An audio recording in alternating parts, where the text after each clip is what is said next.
സ്കൽപ്പ്, ബ്രഹ്മോസ് മിസൈലുകൾ പോലെയുള്ള നൂതനായുധങ്ങൾ ഉപയോഗിച്ച് ബഹവൽപൂർ, മുരുക്ക് എന്നിവിടങ്ങളിലെ തന്ത്രപ്രധാന ലക്ഷ്യങ്ങളും ലാഹോറിലെയും കറാച്ചിയിലെയും പ്രധാന വ്യോമ പ്രതിരോധ സംവിധാനങ്ങളും ഇന്ത്യ കൃത്യമായി ആക്രമിച്ചു.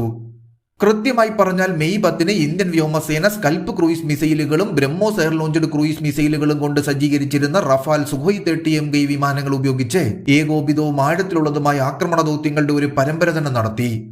ആദ്യ ആക്രമണം ചക്ലാലിയിലെ നൂർഖാൻ വ്യോമത്താവളത്തിലെ വടക്കൻ വ്യോമ കമാൻഡ് കൺട്രോൾ ശൃംഖലയെ ലക്ഷ്യം വെച്ചായിരുന്നു. ഇത് തുടർന്നുള്ള ആക്രമണങ്ങളെ ഏകോപിപ്പിക്കാനും പ്രതികരിക്കാനുമുള്ള പാകിസ്ഥാന്റെ കഴിവിനെ ഫലപ്രദമായി ദുർബലപ്പെടുത്തി. തുടർന്ന് ഇന്ത്യൻ വ്യോമസേന ജേക്കബാബാദ്, ബൊളാരി വ്യോമത്താവളങ്ങളിൽ ആക്രമണം നടത്തി പാകിസ്ഥാന്റെ പ്രവർത്തനശേഷിയെ കൂടുതൽ ദുർബലപ്പെടുത്തി.